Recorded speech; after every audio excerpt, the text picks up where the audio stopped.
Can you believe it? My life got turned upside down, all because of a secret.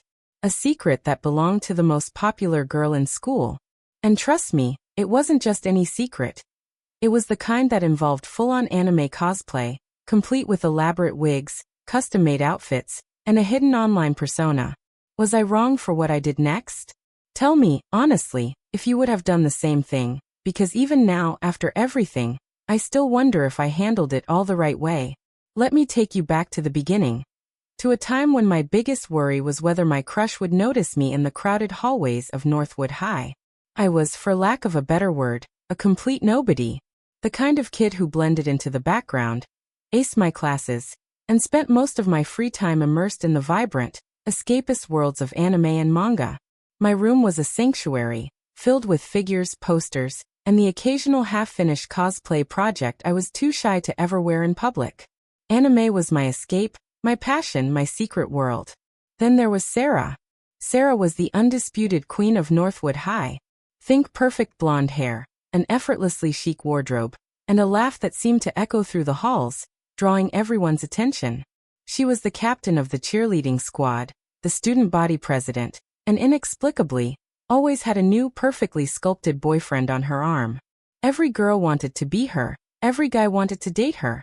She exuded confidence, charm, and a kind of effortless popularity that I could only dream of. Our worlds were so far apart they might as well have been on different planets. I was the shy, awkward anime geek, and she was the dazzling, untouchable prom queen. There was no overlap, no common ground.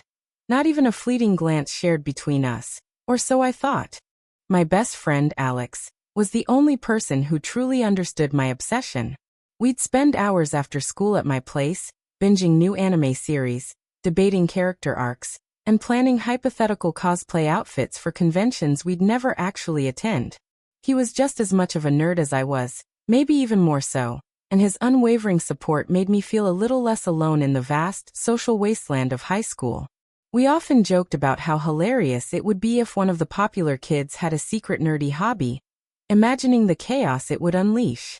Little did I know, that joke was about to become my reality. It all started subtly enough. I was scrolling through my favorite anime cosplay forum late one night, a forum where I was known by my username, Otaku Dreamer, and had built a small but dedicated following for my intricate prop-making tutorials. I stumbled upon a new user, Cherry Blossom Bombshell, who had just uploaded a jaw-dropping gallery of her latest cosplay. A pitch-perfect rendition of Himiko Toga from My Hero Academia. The craftsmanship was incredible, the attention to detail was insane, and the photography was professional grade. I was genuinely impressed. I left a gushing comment, asking about her wig styling techniques, and she replied almost instantly, sparking a small conversation. Her responses were enthusiastic, knowledgeable, and surprisingly warm. We started chatting regularly, sharing tips, discussing new anime, and generally bonding over our shared passion. Over the next few weeks, Cherry Blossom Bombshell became my closest online confidant. We talked about everything. Our dreams of attending a major anime convention, our favorite voice actors, even the frustrations of trying to explain our hobbies to non-otaku friends. She mentioned she went to a super boring high school, where no one understood her, and I reciprocated, talking about Northwood. It felt good to have someone who got it, someone who truly appreciated the artistry and dedication that went into cosplay. She was funny, smart, and incredibly talented. I even found myself developing a little bit of a crush on her online persona. Purely platonic, of course, but there was a definite connection. Then came the first hint of something odd. Cherry Blossom Bombshell posted a new cosplay. A stunning SS Sniper Wolf tribute, perfectly capturing her iconic gaming setup and fierce demeanor. The photos were taken in what looked like a lavish, well-decorated room. Far grander than anything I was used to seeing. I commented on how incredible it was, and she just replied with a winky face emoji, saying, "A girl has her secrets." It was a little vague, but I didn't think much of it at the time. The real bombshell, however, dropped a few days later. I was at the local coffee shop trying to finish a history paper, when I overheard a group of popular girls at a nearby table. Sarah was, of course, the center of attention, animatedly describing her weekend. She was talking about a secret project she was working on, something super embarrassing, that none of her friends would ever understand. My ears perked up, mostly out of idle curiosity. Then, she started describing the process. I spent hours styling this blonde wig, and then I had to figure out how to get the exact shade of red contacts. It's so much work, but the photos are going to be insane. My blood ran cold. Blonde wig. Red contacts? It sounded eerily familiar. I dismissed it as a coincidence, a bizarre fluke. But the seed of doubt had been planted. Later that week, Cherry Blossom Bombshell posted another set of cosplay photos. This time, it was an incredibly detailed digital Nex-inspired look, complete with custom-painted headphones and a perfectly replicated jacket. The setting of the photos looked strikingly similar to Sarah's living room, which I had only ever seen in passing on her Instagram stories. My heart hammered against my ribs. I zoomed in, meticulously scrutinizing every background detail. The pattern on the sofa, the specific type of throw pillow, a small, distinctive statue on a side table. It was all there. My brain refused to accept it, but my eyes were telling a different story. I was in disbelief. Sarah, the ultimate popular girl, the epitome of everything I wasn't, was Cherry Blossom Bombshell? The thought was so outlandish, so utterly unbelievable, that I almost laughed. But the evidence was piling up. I started comparing her online posts to Sarah's public social media. Subtle mannerisms, turns of phrase, even the way she held her hands in some photos, it was all aligning. The biggest giveaway was a tiny, almost imperceptible scar above Cherry Blossom Bombshell's left eyebrow in one of her less edited photos. A scar I knew Sarah had from a childhood accident. Visible only if you looked very closely. It was undeniable. My mind raced. This was huge. The Queen of Northwood High, secretly a hardcore anime cosplayer. Spending hours perfecting outfits and engaging with a community she kept hidden from her entire social circle. The irony was almost too much to bear. Part of me felt a twisted sense of validation. She wasn't so perfect after all. She had a weird hobby just like me. Another part of me felt conflicted. We had built a genuine connection online. A friendship based on shared passion. What would happen if her secret came out? I started paying closer attention to Sarah at school. During lunch, surrounded by her adoring friends, she would trash talk anything remotely nerdy. I heard her scoff at a group of D&D players, mock a kid wearing an anime t-shirt, and loudly declare how pathetic people were who spent their time dressing up as cartoon characters. Each cutting remark felt like a stab to my own secret identity, and a profound betrayal from the person I knew online. It was a Jekyll and Hyde situation, and the hypocrisy burned. The sweet, understanding Cherry Blossom Bombshell was a complete fabrication, or at least, a heavily censored version of Sarah. Alex noticed my shift in demeanor. "Dude, you've been zoned out all week. What's up?"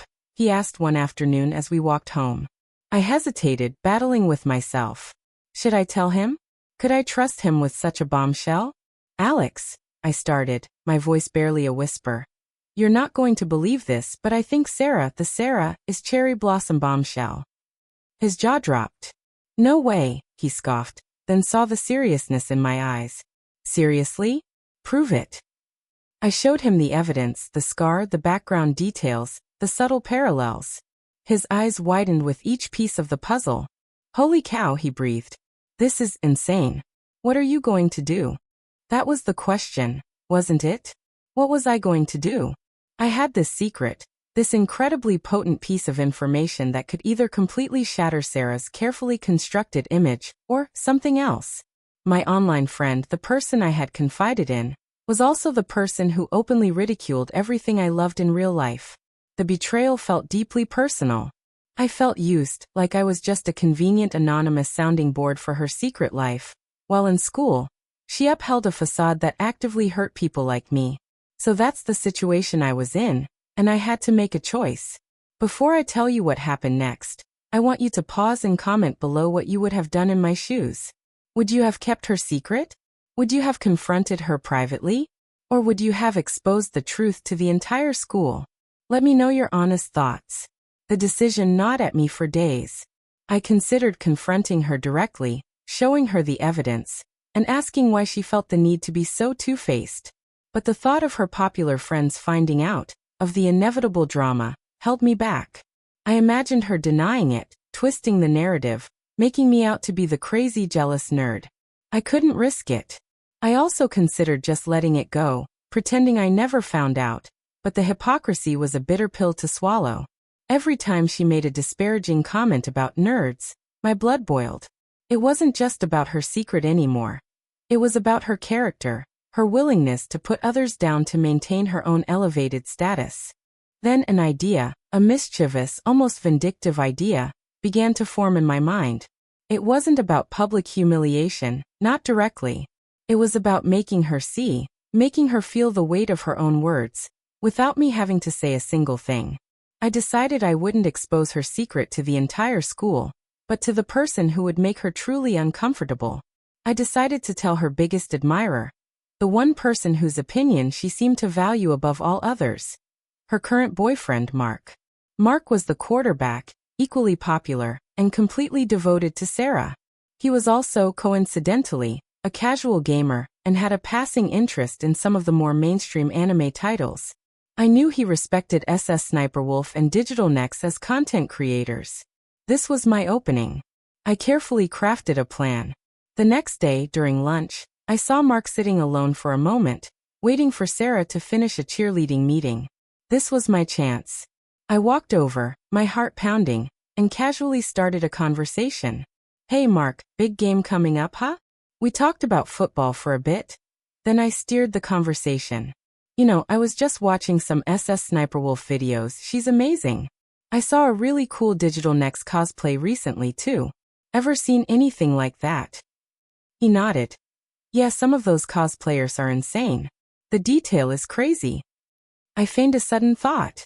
Actually, I said, pulling out my phone. There's this cosplayer online, Cherry Blossom Bombshell. Her stuff is next level. You have to check out her SS Sniper Wolf and Digital Next work. She's really talented. I quickly navigated to Cherry Blossom Bombshell's profile and subtly scrolled through some of the photos, making sure the background details were visible. The ones that screamed Sarah's house. I pretended to scroll past the Himiko Toga cosplay, then slowly paused on it. I mean, look at this. Incredible, right? She even has that distinctive little scar right here, I said, subtly pointing to the exact spot above the eyebrow. Mark's eyes widened as he looked at the phone. He furrowed his brow. Then his gaze snapped from the phone to Sarah's direction, who was now walking towards us, smiling. He looked back at the phone, then back at Sarah, a slow, dawning realization spreading across his face. He saw the background, he saw the scar, and he saw the Himiko Toga cosplay. The recognition was undeniable. His jaw went slack. He swallowed hard. Sarah reached the table, her smile faltering as she saw the phone in my hand, and the stunned look on Mark's face. "What's going on here?" she asked, her voice laced with suspicion. I just smiled innocently. "Oh, nothing, Sarah. Just showing Mark some really impressive cosplay. He was saying he thought it was cool." I handed my phone to Mark, who was still speechless, and then with a casual shrug, I walked away, leaving them both staring at the screen and at each other. The fallout was immediate and spectacular, though not in the way I initially expected. Sarah didn't get publicly exposed as Cherry Blossom Bombshell. Instead, the confrontation between her and Mark happened privately, but its effects rippled through the school. Mark started being distant with Sarah, and within a week, they had broken up. The reason was never explicitly stated, but rumors circulated about trust issues and secrets. Sarah's carefully constructed world started to show cracks. She became more withdrawn, her usual effervescent personality dulled. She even stopped making those derogatory comments about nerds and geeks. The Queen of Northwood High seemed to have lost a bit of her shine. I continued my online interactions with Cherry Blossom Bombshell for a little while, observing the change.